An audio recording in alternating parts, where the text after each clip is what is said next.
Muy buenas noches, amados hermanos. Dios les bendiga ricamente. Es un privilegio seguir delante del Señor y con ustedes estudiando las Escrituras. Bienvenidos a este tiempo donde Dios nos está permitiendo conocer las doctrinas que Dios nos ha dado para creer, las doctrinas que creemos como iglesia. Estamos hablando sobre la doctrina de la iglesia y hoy vamos a hablar sobre la misión de la iglesia. ¿Qué nos dice la Biblia acerca de la misión de la iglesia? Así que preparémonos hoy para que nosotros podamos responder esa pregunta y para que podamos disfrutar ese privilegio de hacer la tarea que el Señor nos ha encomendado.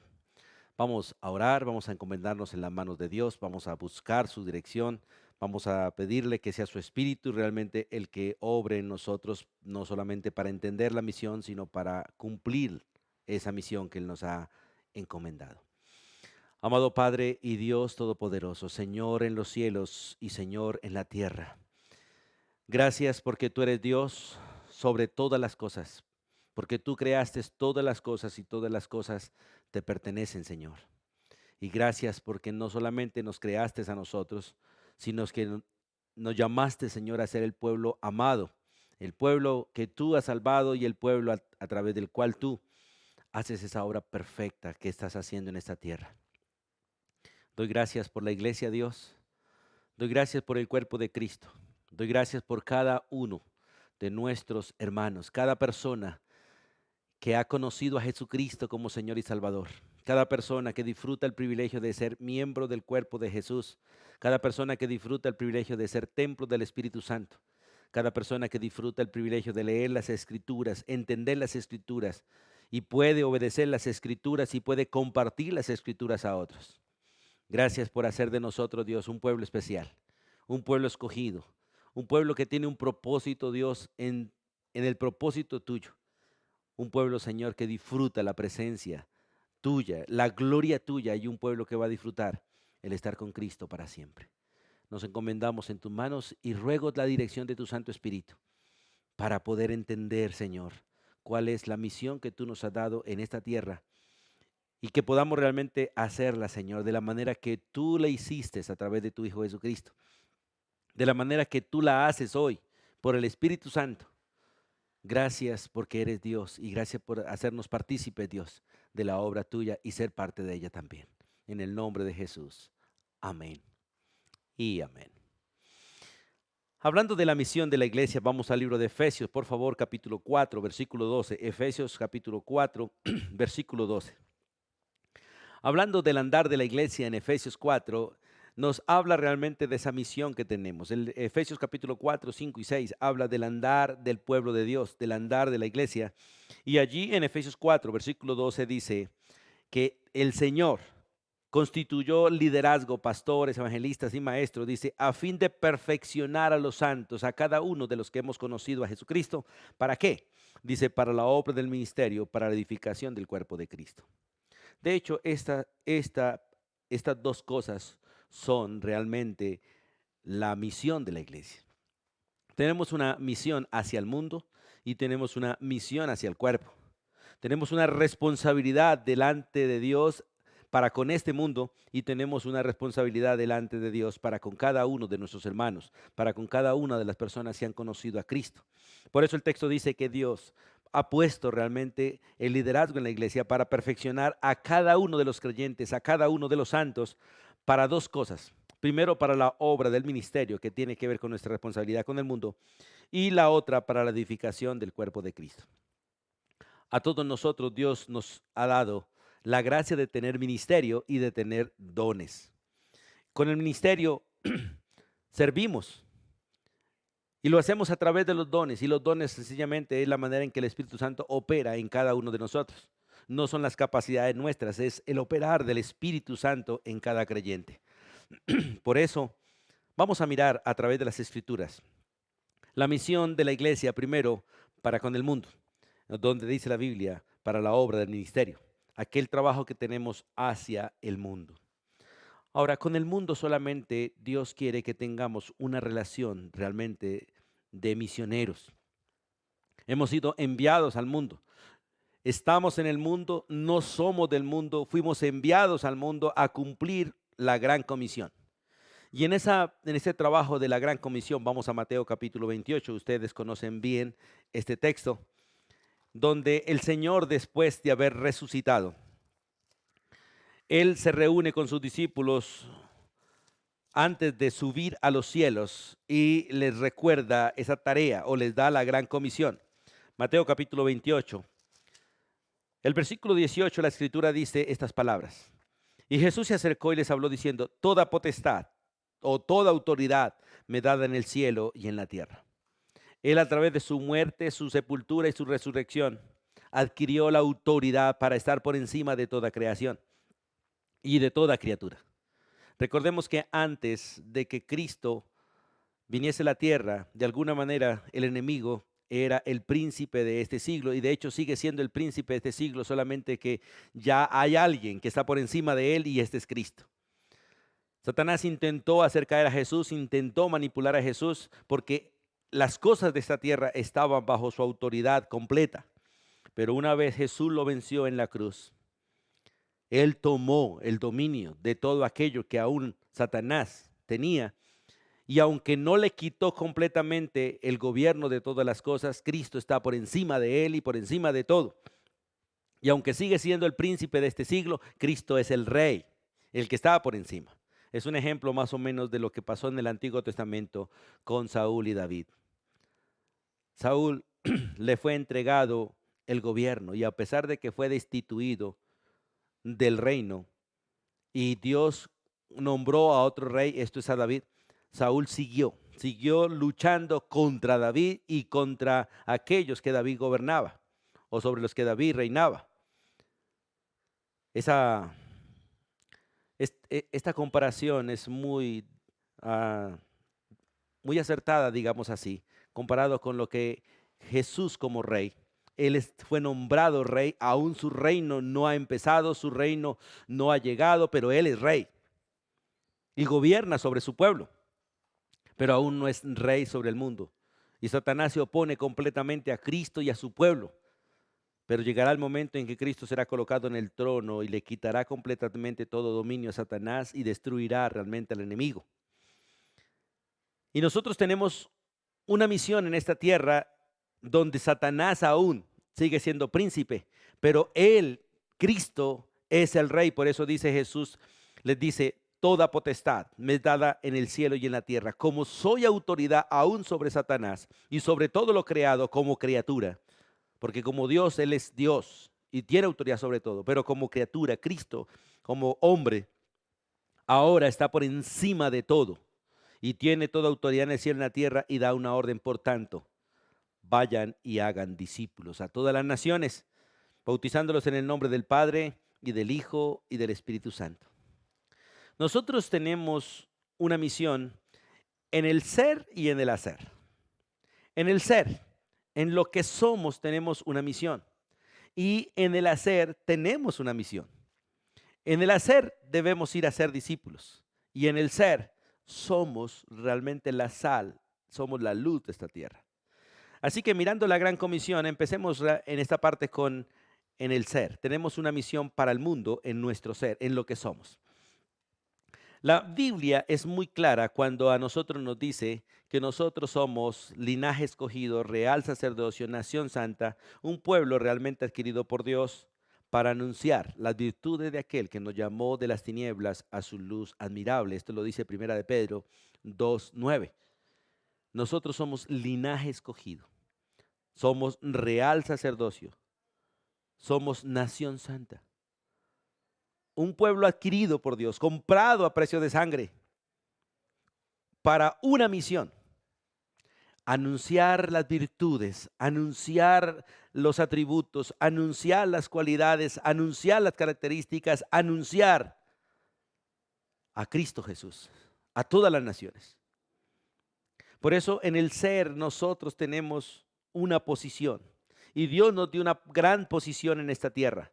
No somos un pueblo común y corriente, somos un pueblo especial, somos un pueblo distinto, somos un pueblo comprado, somos un pueblo santificado, somos un pueblo con una gran posición delante de Dios y delante de los hombres. Y aunque los hombres no lo reconozcan, nosotros somos el pueblo de Dios.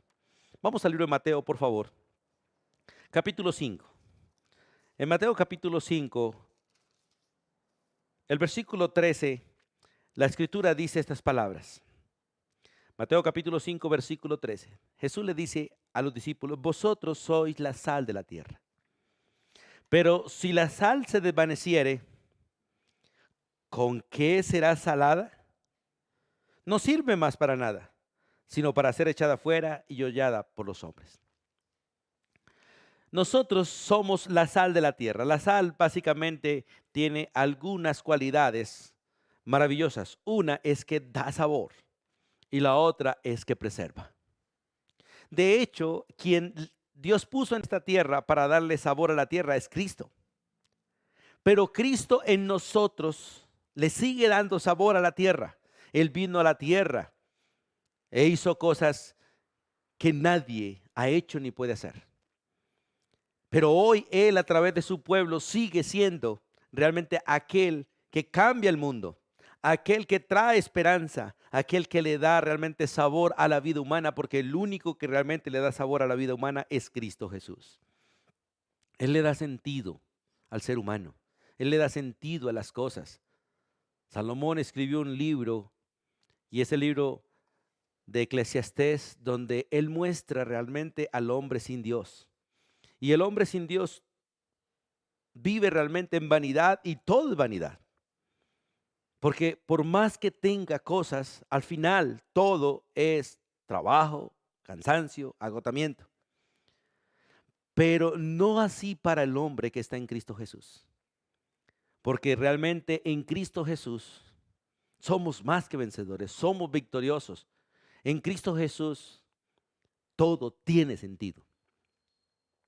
Y lo maravilloso de ser sal es que nosotros tenemos la responsabilidad de ser realmente el sabor de este mundo. Estamos en medio de un mundo insípido, en medio de un mundo pecaminoso, inmoral, torcido, pervertido.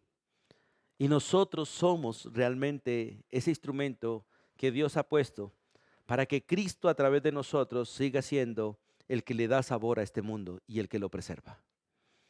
Jesús es el creador de todas las cosas, pero también el que preserva todas las cosas.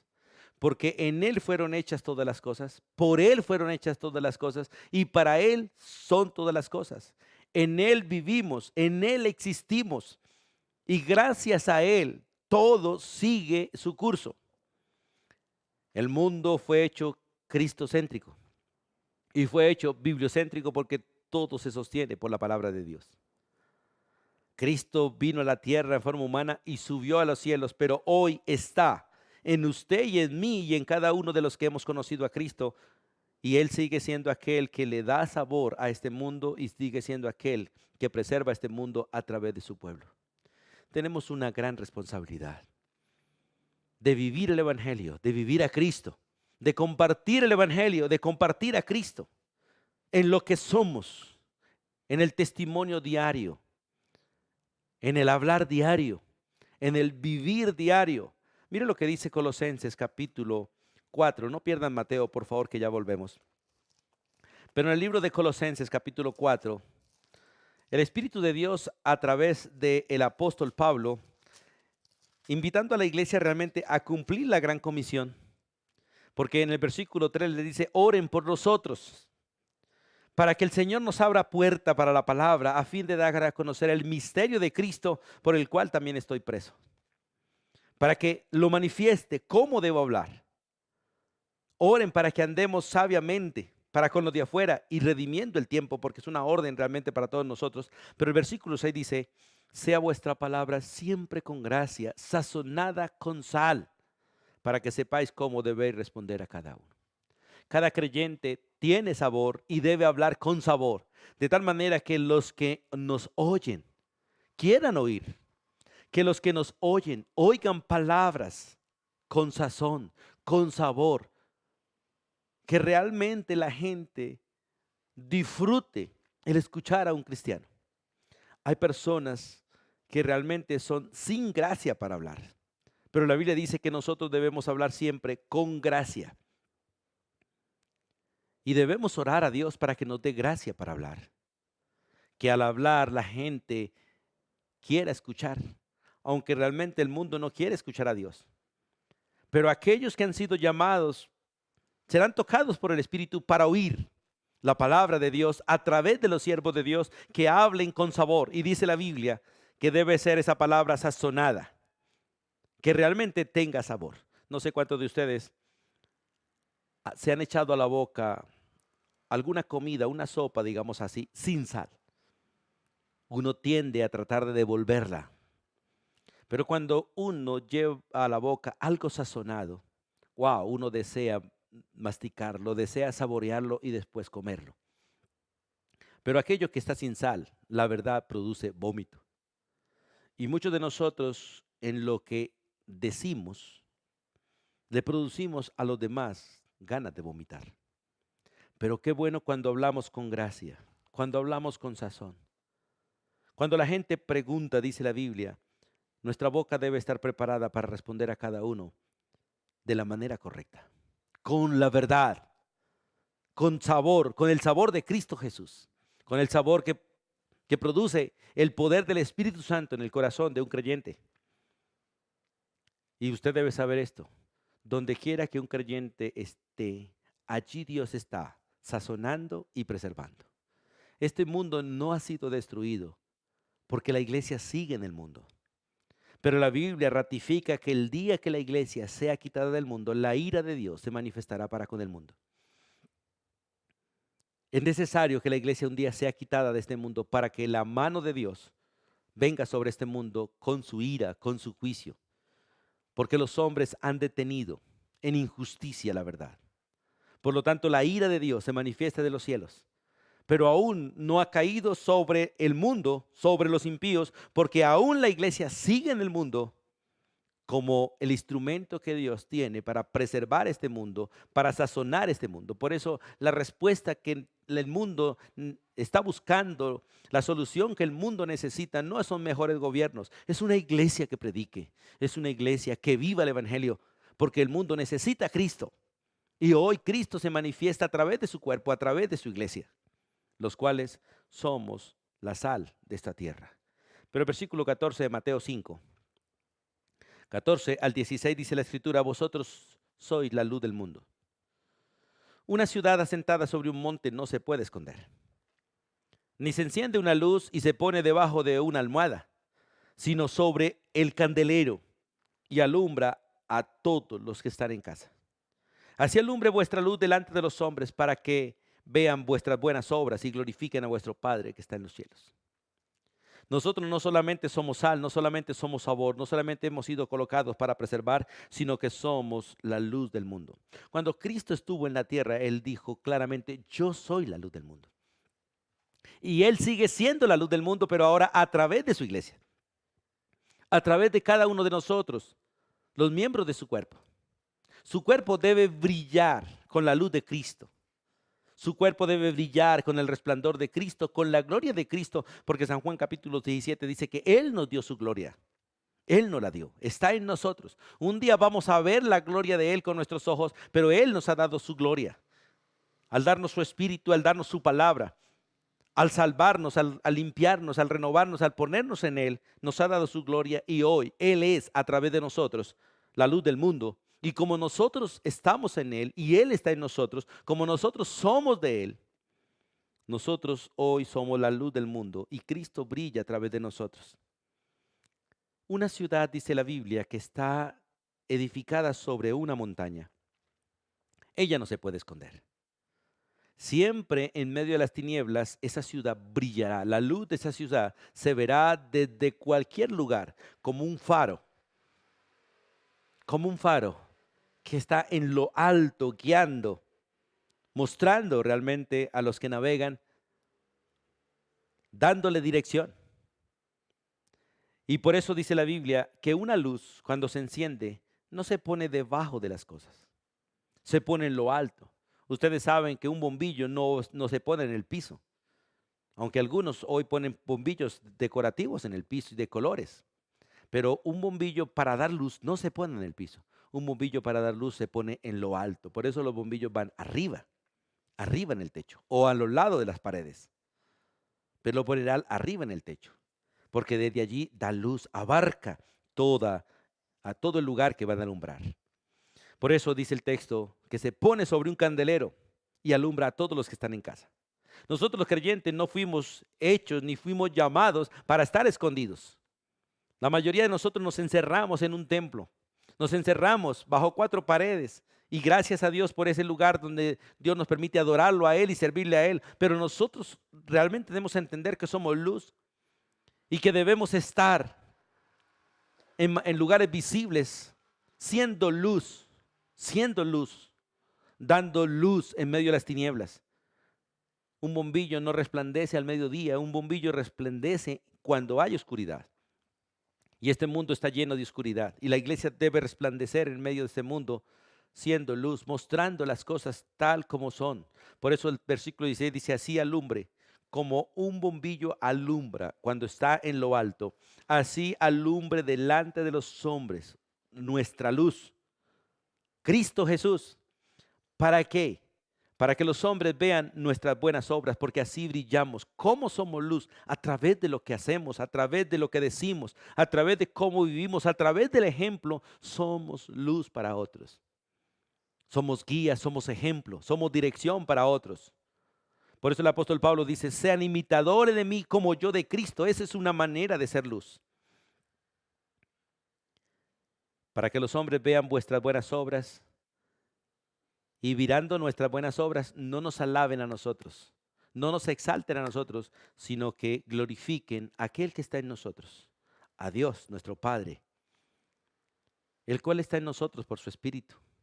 Aunque Él está sentado en el trono, los hombres deben glorificarlo a Él por la obra del Espíritu Santo en nuestro corazón. En el libro de Efesios, por favor acompáñenme allí al libro de Efesios, capítulo 5. Dice la Escritura de la siguiente manera. En otro tiempo, esto es cuando estábamos sin Cristo, en otro tiempo erais tinieblas. Toda persona que está sin Cristo es tinieblas. No, la Biblia no solamente dice que está en tinieblas, sino que es tinieblas. Porque el que está sin Cristo es tinieblas. El que está en Cristo es luz. Y nosotros debemos entender esto. Todo creyente es luz y debe brillar. La luz tiene varias cualidades. Una es que hace visible todas las cosas. La luz muestra las cosas en su naturaleza real. De hecho, la luz le da el color a las cosas. Si no hubiese luz, todo sería negro. Pero nosotros podemos distinguir los colores gracias a la luz. La luz hace visible o saca a la luz todas las cosas de tal manera que muestra la realidad de las cosas. Pero la luz también tiene una cualidad, que ella puede estar en medio de la inmundicia, puede estar en medio del estiércol, puede estar en medio de la basura y ella nunca se contamina, pero muestra la basura, muestra la inmundicia tal como es. Por eso dice la Escritura aquí en Efesios 5:8, porque en otro tiempo erais tinieblas, mas ahora soy luz en el Señor, escuche, en el Señor. Porque no somos luz por pertenecer a una denominación, no somos luz por leer Biblia o orar, somos luz por estar en la luz, estar en Cristo Jesús. Jesús dice, yo soy la luz del mundo y el que me sigue no andará en tinieblas, sino que tendrá la luz de la vida. Y Él es la luz de la vida, por eso los que estamos en Él está en nosotros y Él es luz para nosotros y para otros a través de nosotros. Por eso se nos ordena, andad como hijos de luz. Andad realmente en la posición que Dios nos ha dado, en lo que somos de parte de Dios para este mundo. Somos luz. Y realmente el Señor los ha puesto para que nosotros mostremos al mundo tal como realmente Dios nos ve. Recuerde que una persona sin Cristo, como dice Romanos capítulo 3, delante de Dios se ve malo, injusto, derramador de sangre, mentiroso, inútil, malo. Eso somos sin Cristo, muertos espiritualmente, destituidos de la presencia de Dios, condenados a una condenación eterna por estar sin Cristo, por estar en el pecado. Nacimos en el pecado y así seguimos hasta que conozcamos a Cristo. Y si alguien no conoce a Cristo, nace en el pecado, nace separado, nace condenado, vive Muerto, vive separado, vive condenado, y si muere sin Cristo, va a estar separado por los siglos de la presencia de Dios, destituido de su gloria y condenado por los siglos de los siglos a la condenación eterna en el lugar de los condenados, en el infierno. Pero no así con aquel que ha conocido a Cristo. Aquel que ha conocido a Cristo es rescatado de las tinieblas a la luz. Es trasladado del reino de las tinieblas al reino de Jesucristo. Nace muerto, pero Dios le da vida. Nace destituido, pero Dios lo reconcilia. Nace condenado, pero Dios lo salva. Gracias a Cristo Jesús, el cual es la luz del mundo. Por eso el versículo 9 en adelante dice, porque el fruto del Espíritu es en toda bondad, justicia y verdad, comprobando lo que es agradable al Señor. Escucha el versículo 11. No participéis de las obras infructuosas de las tinieblas, sino más bien reprenderlas, porque somos luz y la luz reprende. ¿Cómo lo hace? No con gritos, sino mostrando con la luz la realidad de las cosas. La manera de reprender es sencillamente sacar a la luz la verdad, sacar a la luz. Y la luz saca a la luz las cosas, las hace ver tal como son. Versículo 2 dice, porque vergonzoso es aún hablar de lo que ellos hacen en secreto, de lo que hacen en oculto. Mas todas las cosas cuando son puestas en evidencia por la luz, son hechas manifiestas. ¿Por qué? Porque la luz es lo que manifiesta todo. Sé que soy pecador porque la luz de Cristo está en mí, la luz de Dios está en mí. He podido arrepentirme porque la luz me ha hecho visible todas las cosas, me ha hecho consciente de todas las cosas y me ha concedido la gracia de ver las cosas y humillarme delante de Dios y reconocer delante de Dios mi pecado, porque Jesús me ha hecho visible y la misma luz ha hecho posible que sea limpiado, que sea perdonado y que hoy disfrute la gracia de la santidad de Él en mí, porque Él es santo y vive en mí gracias a su gran misericordia. Por eso el versículo 14 dice, despiértate tú que duermes, levántate de los muertos y te alumbrará Cristo, porque Él es la luz del mundo. Y todo aquel que le sigue no andará en tinieblas, sino que tendrá la luz de Él. Y por lo tanto disfrutará la gracia de andar en la luz y no en las tinieblas, no en la ignorancia, no en el pecado, sino en Cristo Jesús. Por eso es necesario que entendamos este principio de ser sal, de ser luz para este mundo. Tenemos una gran responsabilidad realmente para con Dios y para con el mundo. Como dice el apóstol Pablo en Romanos capítulo 1, somos deudores, tenemos una deuda a este mundo.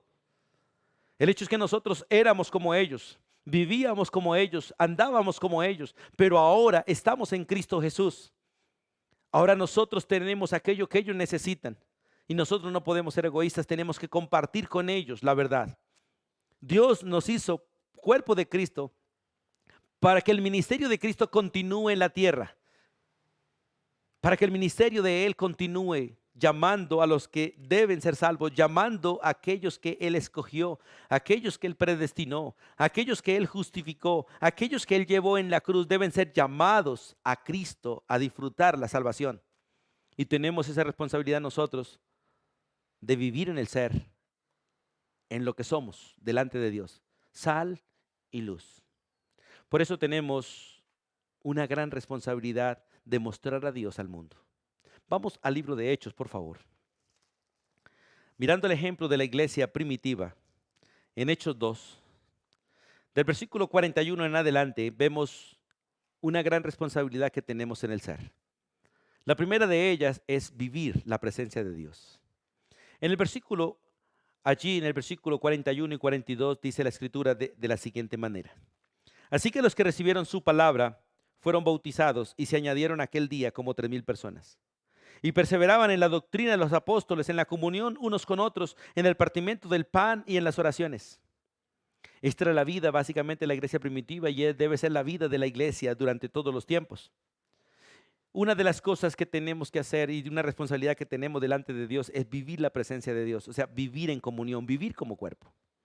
Estamos en tiempos donde cada uno quiere vivir de manera independiente. Hoy en día la gente no quiere tener responsabilidad de los unos con los otros, pero somos cuerpos, somos cuerpo. Y un cuerpo vive unido, vive en comunión, vive disfrutando todas las cosas en común. Dice la Biblia que todos los que habían creído estaban juntos y tenían en común todas las cosas. Aún las cosas las repartían a todos según la necesidad de cada uno. Mire lo que dice el versículo 44. Todos los que habían creído estaban juntos y tenían en comunión todas las cosas. Ellos vendían sus propiedades, vendían sus bienes y los repartían a cada uno según la necesidad que tenía cada uno. Nosotros de alguna manera cada uno quiere tener lo suyo propio, cada uno quiere amontonar para sí. Pero Dios quiere que tengamos todas las cosas en común. El reino de Dios se extendería si todo lo que tenemos lo ponemos en común para el reino de los cielos. No para el beneficio de cada uno, sino para extender el reino de los cielos, para que el reino de los cielos crezca. Estamos en tiempos donde necesitamos templos, donde necesitamos recursos, pero los recursos están en las manos de la iglesia. Dios ha puesto los recursos en cada uno de nosotros, pero cada uno de nosotros estamos de alguna manera atesorando para este mundo como si fuéramos de este mundo y como si nos fuéramos a quedar en este mundo. Dios nos trajo a este mundo, pero no somos de este mundo. Somos peregrinos en este mundo y tenemos aquí una misión porque fuimos traídos a cumplir una misión. No solamente a conocer a Cristo, sino dar a conocer a Cristo para que el mundo entienda que Cristo realmente es la solución para ellos. En el versículo 46 dice, perseverando unánimes cada día en el templo, todos ellos partían el pan en las casas, comían juntos en las casas con alegría y con sencillez de corazón. Porque realmente vivían la presencia de Dios, tenían comunión unos con otros, se amaban los unos a los otros, eran familia, no una religión, eran familia. Hoy en día tenemos religiones, pero no tenemos familia. De hecho, ni siquiera las mismas familias vivimos como familias. Hay una desunión porque cada uno está buscando sus propios intereses. Cada uno quiere su pieza, su televisor, su computador, todo independiente. Aún a veces la comida. Muchos comen como restaurante, a la carta cada uno. Qué bueno que nosotros reflejemos la presencia de Dios en comunión, pero también mostremos la presencia de Dios teniendo testimonio, porque la iglesia primitiva mostraba la presencia de Dios. Dice la Biblia que así que los que recibieron su palabra fueron bautizados. Ellos se identificaron, ellos mostraron públicamente que habían conocido a Cristo. Ellos mostraron públicamente que pertenecían al reino de Cristo y ellos mostraron públicamente que creían el mensaje de Cristo. Porque esta es parte de nuestra misión, mostrar la presencia de Dios con nuestro testimonio. El versículo 41. Así que los que recibieron la palabra, aquellos que realmente oyeron y creyeron, dice la Biblia, fueron bautizados. Se identificaron, mostraron la presencia de Dios en sus vidas, porque cuando bajamos a las aguas, mostramos que Cristo vive en nosotros y que nosotros estamos en Él. De hecho, mostramos que realmente ahora participamos de toda la vida de Cristo y Cristo participa de la vida de nosotros. Que nosotros morimos con Él, fuimos sepultados con Él, resucitamos con Él, tenemos la gloria de Él, estamos sentados con Él, pero también que Él está en nosotros, vive con nosotros, se duele con nosotros, se goza con nosotros. Que su vida es nuestra vida y nuestra vida es vida de Él también. Porque tenemos unidad con Él. Y es maravilloso disfrutar esa gracia del Señor. Como ellos realmente vivían, dice el versículo 47, la segunda parte, dice, y el Señor añadía cada día a la iglesia los que habían de ser salvos. Cuando la iglesia vive la presencia de Dios, cuando la iglesia muestra la presencia de Dios, Dios añade a las congregaciones. Hoy en día muchas congregaciones están siendo destruidas porque es más la gente que se va que la que llega. Necesitamos realmente vivir la presencia de Dios, necesitamos mostrar la presencia de Dios como iglesia, pero también necesitamos desarrollar la presencia de Dios. ¿Cómo se desarrolla la presencia de Dios? A través del discipulado, a través del crecimiento espiritual. Hoy en día tenemos una iglesia que no quiere estudiar las Escrituras. La iglesia hoy en día quiere conciertos, quiere shows, quiere predicaciones, pero predicaciones que no se metan conmigo, que no me golpeen, que no me maltraten, sino que me elogien, que de alguna manera me muestren cómo vivir cómodamente. Pero el Evangelio no fue dado para eso. Dice la Biblia que realmente la palabra de Dios es dura, y lo es.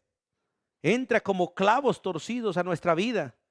A veces amarga cuando entra, pero es la palabra de Dios, es medicina. Fue hecha realmente para curar, fue hecha para cambiar. Y a veces las mejores medicinas no son tan agradables. Pero la palabra de Dios es dulce también a aquellos que aman a Dios. Aquellos que realmente están siendo formados a la estatura de Cristo. Para nosotros la palabra de Dios es dulce como la miel. Es deliciosa y podemos deleitarnos en ella. En Hechos 2:42 dice, y perseveraban en la doctrina. Eso tiene que ver realmente con desarrollar la presencia de Dios en nosotros. ¿Cómo? Cuando perseveramos en la doctrina. Una gran cantidad de creyentes hoy en día no desarrollan la presencia de Dios en ellos. Tienen a Dios, sí, pero no desarrollan su presencia porque no quieren estudiar. Se ocupan de todo y en todo, pero no quieren estudiar las Escrituras. No tienen tiempo para Dios. No tienen tiempo para servir. Hoy día necesitamos gente que realmente disfrute la gracia de dejar todo para seguir al Señor. Necesitamos pastores, necesitamos maestros de tiempo completo, necesitamos evangelistas. El reino lo necesita. Por eso el Señor oró para que realmente se levanten de entre nosotros personas que no amemos al mundo, personas que realmente entendamos que no somos del mundo, que aunque tengamos cosas, no nos apeguemos a las cosas, sino que usemos todas esas cosas que Dios nos ha dado para que el reino de los cielos siga siendo extendido. Y qué bueno que nosotros podamos entender este principio y podamos disfrutar esa gracia, hermanos, de mostrar o desarrollar la presencia de Dios en nosotros y podamos realmente vivir para Él como Él realmente lo ha querido. Dice, vamos a leer Hechos, por favor, capítulo 11, versículo 26. Dice la Biblia, y se congregaron allí todo un año con la iglesia y enseñaron a mucha gente. Y los discípulos se les llamó cristianos por primera vez en Antioquía. Cuando nosotros desarrollamos la presencia de Dios, nosotros crecemos espiritualmente. Y el desarrollo espiritual hace que la gente vea las cualidades de Dios en nosotros. Recuerde que somos un pueblo escogido, un pueblo que fue llamado para anunciar las virtudes de Dios. ¿Y cómo lo hacemos? Cuando realmente dejamos que Cristo crezca en nosotros. ¿Recuerda la palabra de Juan Bautista? Es necesario que Él crezca y yo mengüe. Es necesario que Él crezca en mí y yo como persona mengüe. Mis deseos mengüen, mis anhelos mengüen, mis quereres mengüen y yo muera a mi carne. Pero Cristo realmente crezca en nosotros para que el mundo vea, para que el mundo conozca que somos su pueblo y que Él está en nosotros. Y quieran ser como nosotros, porque nosotros estamos aprendiendo a ser como Él es. Por eso, una vez más repito las palabras del apóstol Pablo, por el Espíritu, sean imitadores de mí, dice el Señor, como yo de Cristo. Vivir el Evangelio en este mundo, en estos tiempos, no es fácil. Por eso dice la Escritura que los que querramos vivir como Dios manda, vamos a sufrir. Y las primeras oposiciones las tendremos en casa. Los primeros enemigos los tendremos en casa. Los primeros que se levantarán contra nosotros son los más cercanos, los más cercanos. Pero no importa, porque esto produce la luz. La luz hace que las tinieblas rechacen, hacen que las tinieblas se enojen. Pero la luz siempre vencerá a las tinieblas, siempre. Y donde quiera que haya luz, las tinieblas tendrán que alejarse. No sé si ustedes han visto cómo prenda una linterna, una bombilla, lo que sea, que tenga luz, y cómo las tinieblas se dispersan. Pero allí donde no llega la luz, allí se ven las tinieblas. Aún en el día, las tinieblas se manifiestan donde hay poca luz. Porque si no hay luz, hay tinieblas. Donde no hay luz, hay tinieblas, pero donde hay luz, las tinieblas tienen que huir. Ahora, no solamente debemos vivir la presencia de Dios, no solamente debemos mostrar la presencia de Dios, no solamente debemos desarrollar la presencia de Dios, debemos exaltar la presencia de Dios. Aquí en Hechos capítulo 2, el versículo 47 dice, alabando a Dios, alabando a Dios. La verdadera adoración exalta la presencia de Dios en medio de su pueblo. La verdadera adoración. Y la verdadera adoración se da no cuando hay alabanza, sino cuando hay adoradores que adoren en espíritu y en verdad. La verdadera alabanza no se da con artistas, con músicos que toquen muy bien, aunque qué bueno que un adorador toque bien. No se da con cantantes que canten bien. No, se da cuando realmente un músico o un corista disfruta la presencia de Dios en su vida. Cuando disfruta estas cosas, cuando vive la presencia de Dios, cuando muestra la presencia de Dios, cuando ha desarrollado la presencia de Dios, entonces puede exaltar la presencia de Dios para bendición de otros. A veces muchas alabanzas se vuelven aburridas. ¿Por qué? Porque la vida de los adoradores no es agradable delante de Dios. Muchos en las congregaciones viven callados, aburridos, porque no disfrutan, no desarrollaron la presencia de Dios. Pero qué lindo es cuando uno está en comunión con Dios, cuando vive en la luz, uno puede exaltar a Dios con todo su corazón, en espíritu y en verdad, y abre la boca para proclamar con la boca lo que realmente cree en su corazón. Por eso el texto dice, alabando a Dios y teniendo el favor de todo el pueblo. Porque cuando hay un pueblo que adora a Dios, Dios le da gracia delante de los demás. Dios le da gracia. Y es una de las cosas que debemos pedir, crecer en la gracia. Pero crecemos en la gracia cuando realmente vivimos la presencia de Dios, cuando realmente mostramos la presencia de Dios, cuando realmente desarrollamos la presencia de Dios en nosotros y cuando exaltamos la presencia de Dios. Además, cuando representamos la presencia de Dios. ¿Cómo la representamos? Con liderazgo calificado. Dice la Biblia en Hechos 14:23, vamos allí por favor. Hechos 14:23. Dice la Escritura, constituyeron ancianos en cada ciudad. La verdad es que el liderazgo deben ser personas que representen la presencia de Dios. Por eso la Biblia tiene cualidades específicas para el liderazgo. No todo mundo puede ser líder. No todo mundo puede estar al frente. No todo mundo puede realmente guiar a otros. Todo mundo debemos predicar, todos. Todos somos luz, todos somos sal, por lo tanto todos podemos hacer la gran comisión. Pero no todo mundo fue llamado para ser líder, para ser pastor, para ser anciano, para ser evangelista. No. Por eso el texto es muy claro que debe representar la presencia de Dios. El Espíritu de Dios a través de Pablo le escribe a Timoteo para mostrar, a Timoteo y a Tito, mostrar cuál es el carácter de un siervo de Dios. Hoy en día es triste ver una gran cantidad de pastores que no reflejamos la presencia de Dios y algunos que están descalificados realmente para estar como pastores ancianos, diáconos, porque se han descalificado. Por eso es necesario que realmente entendamos esto. Leamos Primera de Timoteo, por favor. Capítulo 3, versículo 15. Dice la Escritura de la siguiente manera. Bueno, 14 y 15.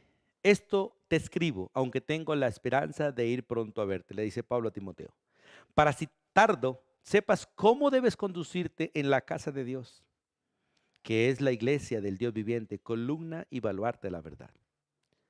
El que representa, de hecho, toda la iglesia debe representar a Cristo, pero los que realmente estamos al frente debemos ser gente que debemos saber cómo conducirnos en la casa de Dios. Y esto es un trabajo que no es fácil, no es fácil. Los discípulos, de alguna manera, cuando escucharon esto del Señor, le dicen al Señor, pero esto es casi imposible, dice Jesús, esto no es para todos, es para aquellos a quienes Dios se lo ha dado. Hoy estamos en una sociedad donde todo el mundo quiere gobernar, donde todo el mundo quiere estar al frente mandando. Y en las iglesias no es diferente. La iglesia sigue en el mundo y la mayoría de nosotros queremos vivir en la iglesia como se vive en el mundo, queremos mandar en la iglesia como nos dejan mandar en el mundo. En la iglesia no funcionan las cosas como funcionan en el mundo. La Biblia dice que el que quiera realmente gobernar la iglesia, y la iglesia no puede ser gobernada porque la iglesia ya tiene quien la gobierne y es Cristo Jesús. Pero si alguno quiere ser el primero, quiere estar al frente, quiere estar por encima, debe ser el siervo de todos, no el jefe de todos, sino el siervo de todos. Por eso tenemos una gran tarea en el ser. Ahora, hablemos un poquito de el hacer. Vamos a Mateo otra vez, por favor. En Mateo capítulo 28, allí en la Gran Comisión. En el hacer, Dios nos da una orden y es que Dios nos puso a nosotros para hacer discípulos.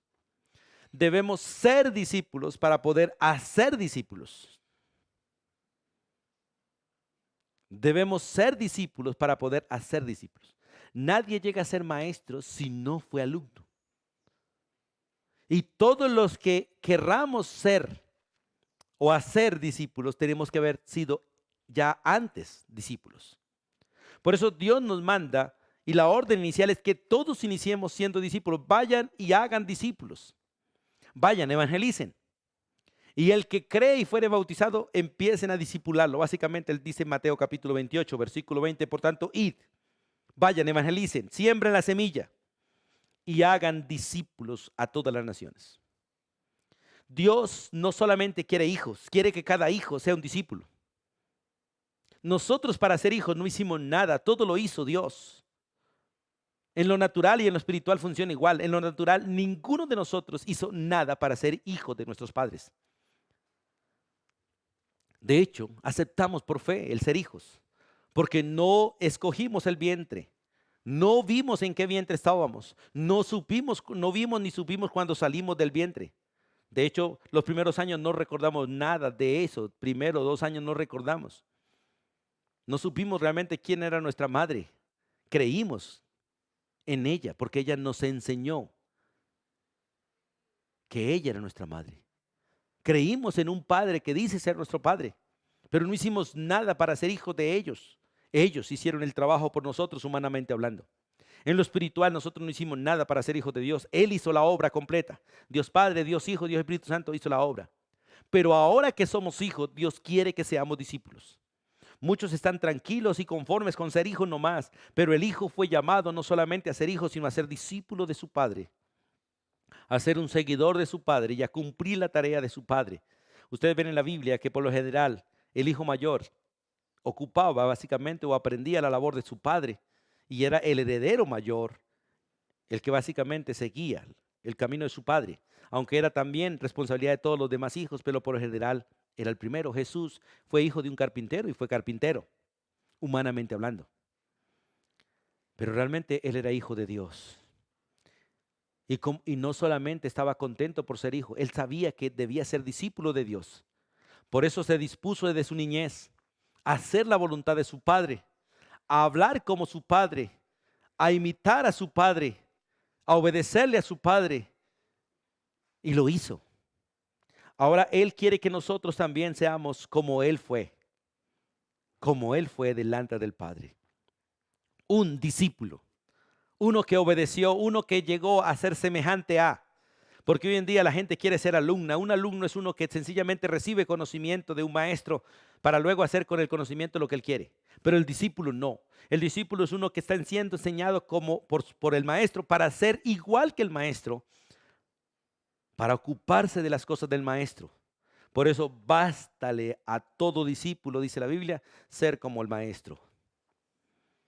Y Dios quiere que usted y yo seamos como Jesús. Esa es la misión de Dios. Y un día Él lo va a lograr, porque Él va a terminar la obra que empezó.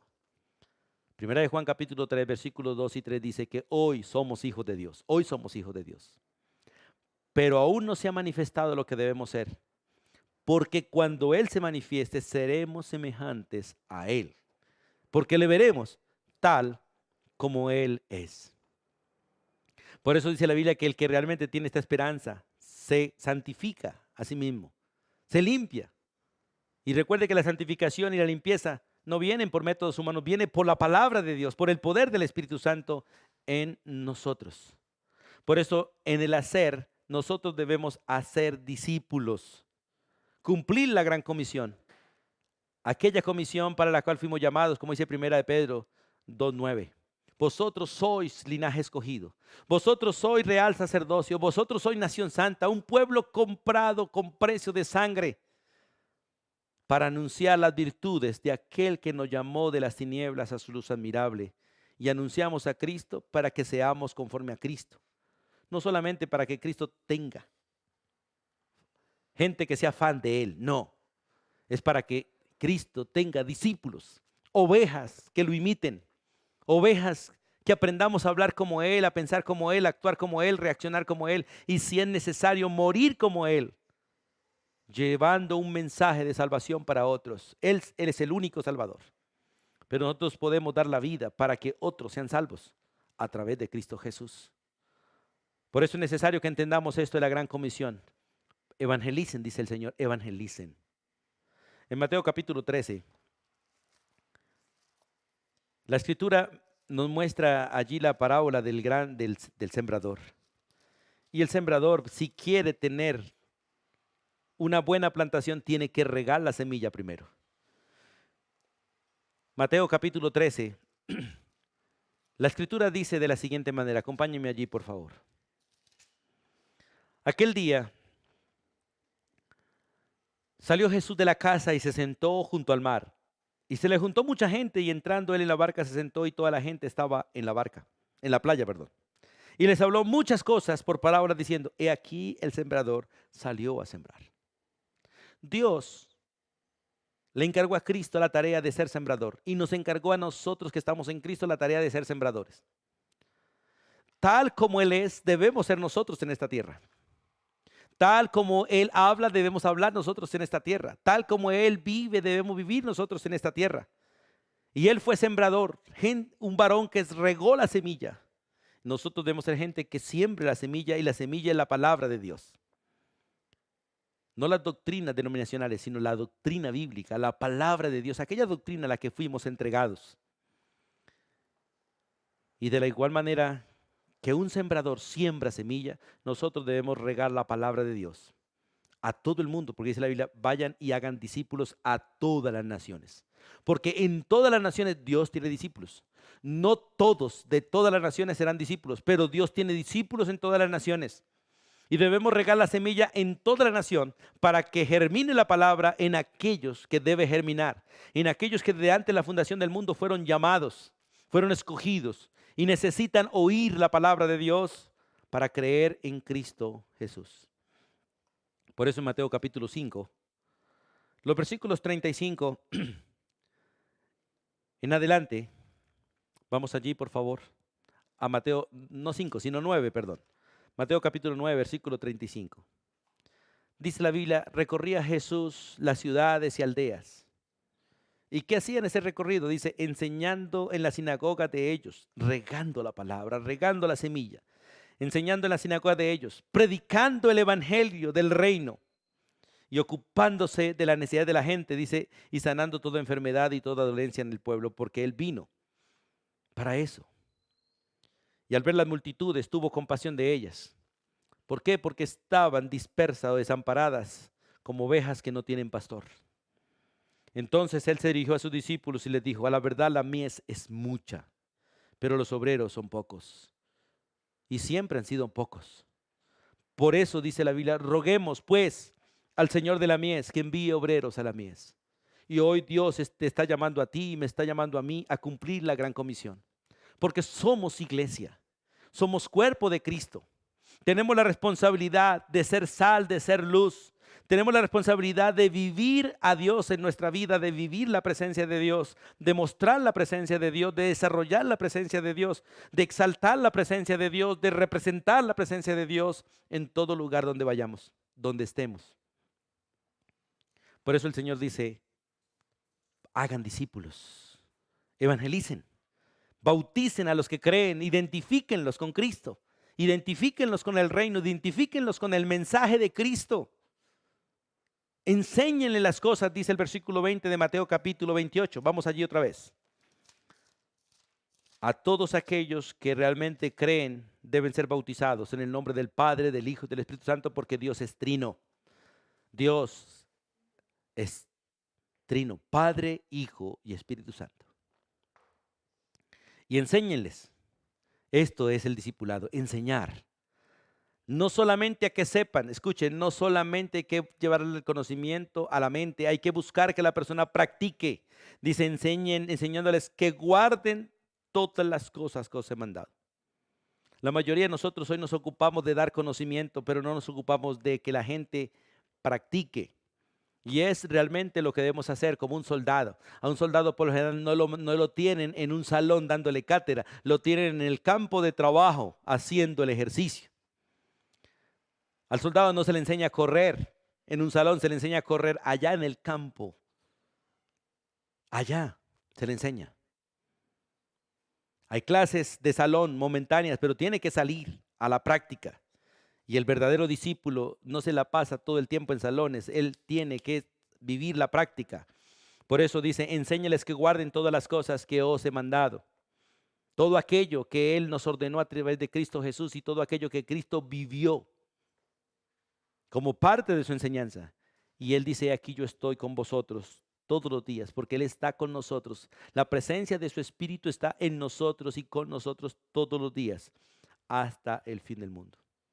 No solamente fortaleciéndonos en la tarea, no solamente haciendo la tarea a través de nosotros, sino vigilándonos también en la tarea, porque un día tendremos que darle cuentas a Él.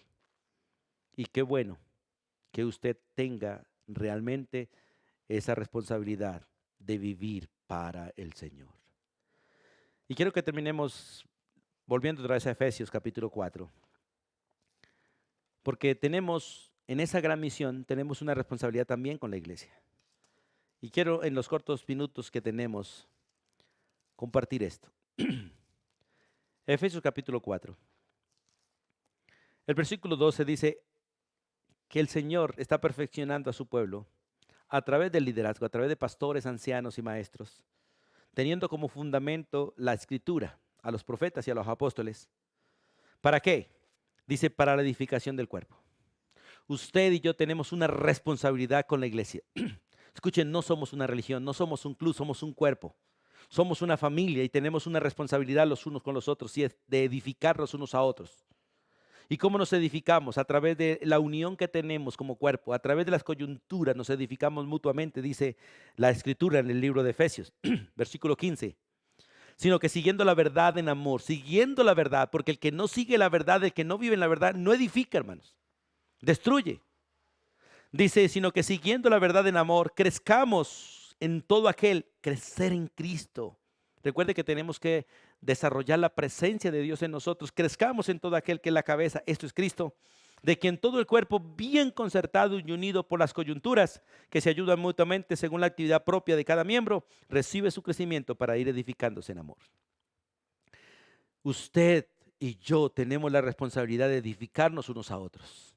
Yo tengo responsabilidad contigo, usted tiene responsabilidad conmigo y los dos tenemos responsabilidad con el resto del cuerpo y todo el cuerpo tiene responsabilidad conmigo y contigo. Porque somos parte de un cuerpo, no somos gente solitaria. Somos un cuerpo, somos una familia que debemos realmente edificarnos, como dice el texto, como cuerpo de Cristo. Pero para eso es necesario realmente que usted viva la presencia de Dios. Es necesario que vivamos la presencia de Dios, es necesario que desarrollemos la presencia de Dios, es necesario que mostremos la presencia de Dios, es necesario que exaltemos la presencia de Dios, es necesario que representemos a Dios en nuestra vida. Qué bueno que usted y yo podamos disfrutar esta parte. Anhelo de todo corazón que realmente podamos entender la misión que tenemos en la tierra para con el mundo y para con el cuerpo. A través de los dones que Dios nos ha dado, edificamos la iglesia, edificamos el cuerpo, nos edificamos unos a otros. Dios ha puesto en nosotros un ministerio de evangelismo para con el mundo. No tenemos otra relación con el mundo sino un ministerio de evangelismo. Nosotros no podemos ser amigos del mundo en ninguna manera. No podemos entablar relaciones con el mundo en ninguna manera. Dios nos envió a llevarles el evangelio y posiblemente nos maten en el proceso, posiblemente nos aborrezcan, pero tenemos la tarea de llevar a Cristo al mundo completo. Pero tenemos una gran tarea de relación con el cuerpo de Cristo. Con el mundo no tenemos relación, excepto una misión de evangelismo. Pero con los que creen tenemos una relación de cuerpo, donde debemos cuidarnos los unos a los otros, donde debemos aprender a estar juntos, donde debemos aprender a compartir, donde debemos aprender a vivir juntos. Por eso Jesús dice, no soy de este mundo, tampoco oro por el mundo, oro por los que tú me has dado. Los sacaste del mundo y me los diste, dice Jesús. Son tuyos y eran tuyos y me los diste. Y Jesús ahora cuida a aquellos que el Padre le entregó a Él y ahora Él los cuida porque Él pagó un precio por nosotros. Y Él puso su Espíritu Santo en nosotros para que vivamos para Él en este mundo y seamos luz y sal para este mundo y reflejemos a Dios en nuestra vida para que el mundo conozca que Él es Dios y que nosotros somos su pueblo. Soberano Dios y Padre eterno, gracias por el inmenso privilegio de ser hijos tuyos, pero también gracias por el inmenso privilegio de ser sal y luz para este mundo, de ser instrumentos tuyos para que el mundo conozca que tú eres el único Dios y que Jesús es el único Señor y Salvador, el único camino, la verdad y la vida. Gracias por darnos el honor de ser parte de su cuerpo. Y gracias por tú, Señor, manifestarse en nosotros y a través de nosotros para con el mundo, para que el mundo sepa que tú eres Dios, nuestro Dios, y para que conociéndote tengan vida eterna, vivan para siempre. Hoy en el nombre de Jesús oramos, Señor, para que tú levantes obreros para la mies. Levanta a cada uno de nosotros como miembros del cuerpo de Cristo y como hijos tuyos para anunciar a Jesús. Aunque no todos podemos liderar en el cuerpo, todos somos testigos de la obra tuya en nosotros. Todos somos evangelistas y maestros por lo que tú nos has enseñado. Permítenos, Dios, ser lo que somos todos, sal y luz. Ayúdanos, Dios, a creerlo y a reflejarlo. Y oro para que tú llames, Dios, a los que he de llamar. Completa el número de los escogidos, porque cuando el número de los escogidos se complete, sabemos que Cristo aparecerá en las nubes y disfrutaremos el privilegio de dejar este cuerpo y estar en un nuevo cuerpo, Dios, glorificado conforme al tuyo, conforme al de Cristo Jesús. Seremos semejantes a Él porque le veremos tal como Él es. Y anhelamos ese día. Ven, Señor Jesús, anhelamos ese día. Por eso oramos, Dios, para que tu reino siga siendo extendido a través de tu pueblo y para que la iglesia siga siendo edificada a través de los dones que le ha dado a cada uno, Dios, para edificación mutua. Gracias porque eres bueno. En el nombre de Jesús. Amén y amén. Amada iglesia, el Señor les bendiga y estimados amigos, que Dios obre en tu corazón para salvación.